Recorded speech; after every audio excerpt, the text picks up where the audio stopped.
I want to talk a little bit more about your story.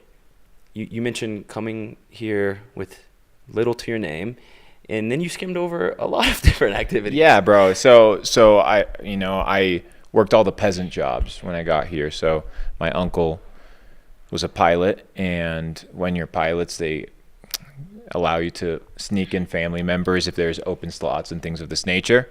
So since my parents couldn't afford a flight, my uncle let me sit on the little flight attendant seat, which, believe it or not, they let you. And I sat there and I went to America, worked in different odd jobs trying to figure it out. Did pressure washing, basketball courts, cleaning toilets, working in kitchens, cleaning dishes, doing the whole nine. And then from that point forward, I kind of really got into the markets. I got interested in entrepreneurship and self-development. University never really cut it for me, never really made sense. It didn't make sense because the people that I was learning from, that were teaching me, they weren't doers of what they were teaching. I had a professor of international business that had never run an international business, and in fact had never been overseas. So, okay, you may be book smart, but that doesn't mean you understand reality or how life works. You need to understand culture, cultural barriers, understand norms and habits, how people interact, how people move, language, dialects, hand gestures, motions, things that offend people. These things you can't collect in a textbook. You need to learn through experience. So right now I'm really focused on just leveling up, and that's kind of been my journey throughout my entire life. In 2020, after doing really well in e-commerce, I dumped all my money into crypto. I was kind of telling you a little bit about the story. I had buddies that were investing in the market that I deemed to be more intelligent than I was. So the story goes that I'm with one of my buddies, and we're at Chipotle, and I no longer eat at Chipotle. This is when I was in my past life. Fast food is not ideal for you, but we can talk about that later. And I get my Chipotle bowl, and then my buddy's like, "Hey, can you cover me?" I'm like, you're a crypto multimillionaire. And he's like, "Yeah, I don't have money." I'm like, "What do you mean you don't have money?" He's like, "Oh, all my money's in crypto." I'm like, "Okay, sounds good." I went home and put all my money in crypto. Now, it wasn't just like, I went and gambled on my money.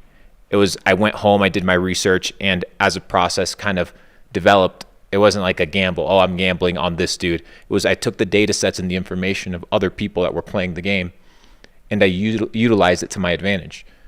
So I invested in a ton of different projects that were at a sub like $25-30 million market cap.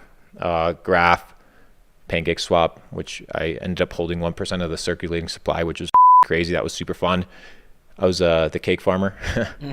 And I introduced kind of DeFi to a lot of the online digital space, and then got into NFTs, played around there, and just leveling up.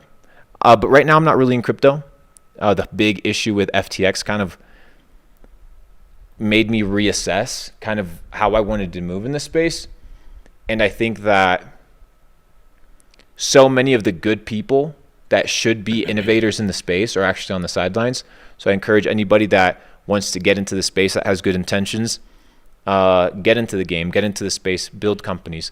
Hey, why can't we have an exchange that actually holds customer funds? Is it that hard to build a good product, a quality product? So that's the process that I'm in right now, just building with the money that I've made, and utilizing the money that I've made and reinvesting that into myself to make the video game character more powerful. Okay.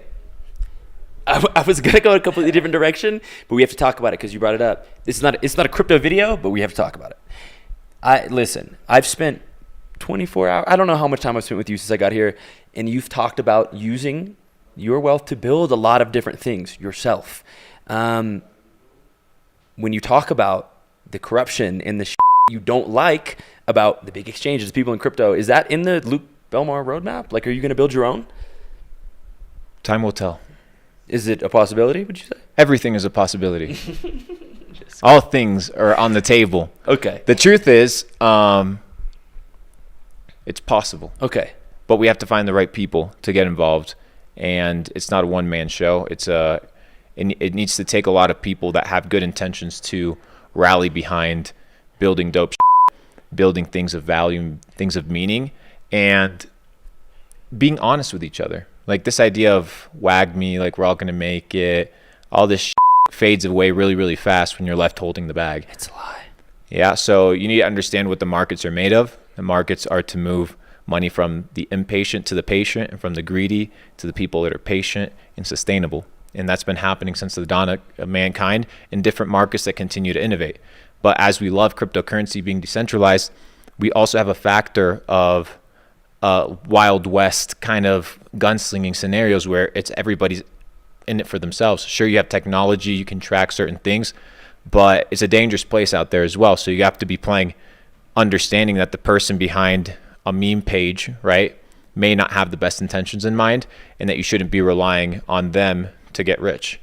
You need to develop your own strategy, your own plan, and you need to build yourself up to have the confidence to be the person whose information you listen to. You're listening to everybody else, but how much time do you spend listening to yourself? How much time do you actually have conversations with yourself about your personal development and leveling up? Most people, not often enough. So that's kind of what I'm focusing on now. I have the privilege to do that, because when you're on hustle mode, it's very hard to kind of reset your mind. But if you have enough money, right, when all you need is enough money to be able to focus on yourself full time. Like, what would happen if for 8 hours a day, 7 hours a day, the focus of your day, your job was to level up? That would be amazing. That would be unbelievable. You'd be ahead of your competitors. You'd be ahead of your potential, what would you say, enemies, I would call it, or business rivals. You're going to have so many advantages on a personal level, on a business level, on an intellectual level, and you're going to see things from a bigger perspective. So if you can beat yourself and you can win and conquer self, you can conquer everything. So what is that, when you say level up, right? Let's say, okay, I've become successful enough, I've made enough money, I have time to spend on myself. I need to know what that means to level up, right? What does that actually look like on a day-to-day basis? You're stretching a lot now. I know you eat very well, but what does that mean? Getting smarter, getting more knowledgeable, consuming more data sets? It's becoming an intuitive individual, a person that's in tune and is present in every action that they take. Like, why do you do what you do? And when you live a conscientious life and you ask yourself, why do I eat this donut? Or why do I watch this video? And you actually start realizing that many of the things that we do are ludicrous. And if you can have that self-conversation should be the motivator to push you to get to the next level. And a lot of people's self-talk is very negative. And the reason it's negative is because they don't trust themselves. And of course you can't trust yourself. You look at yourself in the mirror and you look like shit. You look at your bank account, you feel like shit. You go to bed, you sleep 8 hours, you wake up tired, right? You go to a job that you hate. You're in a relationship that you don't enjoy to be in. So what in your life is pushing you to be motivated and to win? No wonder your mind is like, nah, I can't trust you, because everything in your life that you're doing is self-sabotage. So what you have to do is you have to start accumulating small wins. You have to start waking up on time.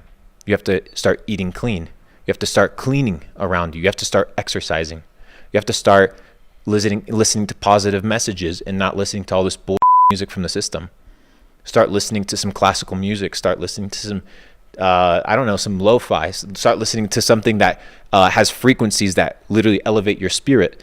But we're out here listening to all this garbage, and then we wonder, why is it that our life is so So do the simple things right. Build the foundational building blocks of your life, and then everything else can be built upon it. And I think that people always want the 10 best tips of this, the 10 best tips for the fastest whatever. This is going to be the best exercises for 2023. No, just do the fundamentals. Focus on doing the fundamentals well. And once you do the fundamentals well and you master them, and that takes years. And I'm still in the process of mastering and understanding the fundamentals myself. But once I have that foundation, that base, I'm indestructible. Okay. Let me ask you this.